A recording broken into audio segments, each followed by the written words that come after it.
Chook's Outdoor Adventures. Chook, is that you?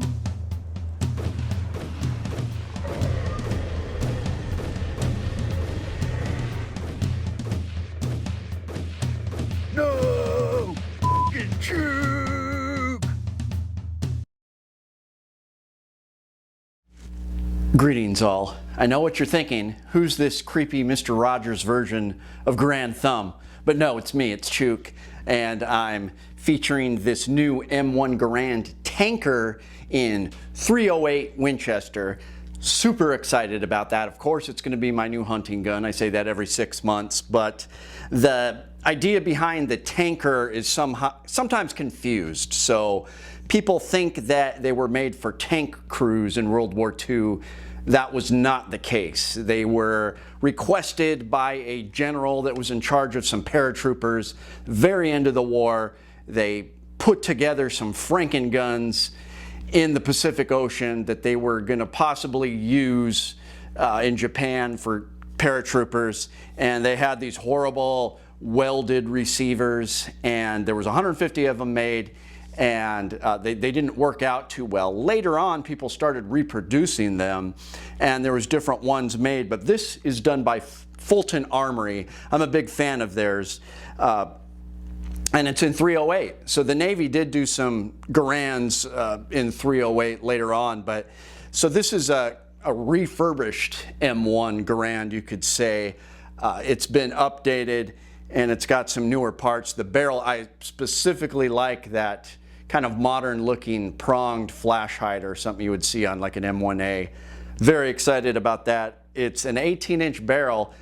For me, this is a no-brainer. It's so much lighter than the classic 30-06 M1 Garand I hunted with, and you know, that was 9 pounds plus.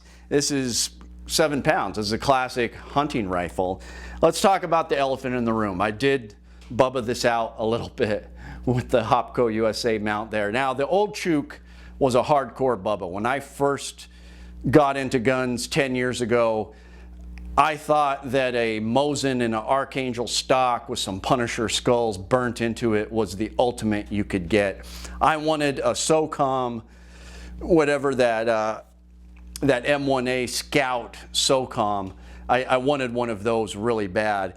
Then I thought it was lame later on, but now I'm coming back to it. I do want one of those because it would be nice to have something short like this with the magazine. So I am just in love. Once again, I am just enchanted by the M1 Garand. I ordered the Hopco USA mount that replaces the rear sight. It's pretty minimal, but I tested it out and it worked pretty well. I gotta say, I'm gonna take it to a bench and really see what I can get at 50 yards and 100 yards. That'll be another video, but just for now, I was hitting small targets, you know, up close, but I didn't even have to adjust it. It always happens to me. It was just magically on point when I mounted it. It doesn't seem to move at all. Seems pretty solid, and I can put the rear sight back on if I want. It's a little tricky because there's some spring mechanisms in it, but I can put that rear sight back on. But so it's not as bubba as the old Garand that Chook had with the Amiga Scout mount that replaced that upper handguard. This doesn't even really have that upper handguard, just a little section here. But that thing was awesome. Yeah, I shot caribou out to 350 yards. I killed like 3 or 4 caribou with it. It was pretty amazing, but I would rather hunt with this. Really, this would be my bug out gun too. It was so fun to shoot. You can stay on target and just get shots off really fast. 8 rounds, that's a little bit of a bummer, but I've got this crazy satchel. I can't even say the name, Rapapapolo, Olangapo satchel, but that thing is pretty sweet. So I can hold a bunch of NBOC clips. Finally get to say clips. But for me, this is a no-brainer for hunting because it's got that shorter barrel. It's super handy in the brush. When I caribou hunt, 90% of the time I'm shooting a caribou from 40 to maybe 110 yards. It's very few times, maybe a couple times, I got a caribou at 400 yards or something way out there. It's always really close, and this would just be perfect. The only thing I'm worried about is being out in the middle of nowhere, it gets cold and this battery dies on my Trijicon, which I haven't had too bad of luck in the cold. I mean, it was 15 degrees today when I shot this thing. No malfunctions. Red dot was working fine. It is just super cool. I got a Rhodesian sling on here. I got to figure out how to use that, but let me know what you guys think. Did I go too far with this? I kind of agonize and go back and forth.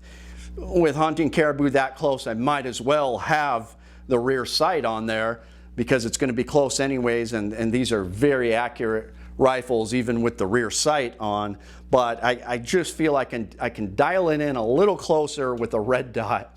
So I'm gonna try it out. It's not that ugly. It's a little bit, I'm sure it'll offend some people, but I happen to like it. But 308, I had a ton of 308 compared to 30-06, and it's just such a novel rifle to have something chambered in 308 that's, you know, usually in the ball ammo for 30 caliber, 30-06, and I can use modern loads in this. It's got a shorter op rod, so even if I want to use some more powerful loads, there's a less chance that it's going to bend the op rod. I've been shooting whatever, the ball ammo, military surplus ammo, but I am going to probably hunt with Hornady modern ammo in this thing.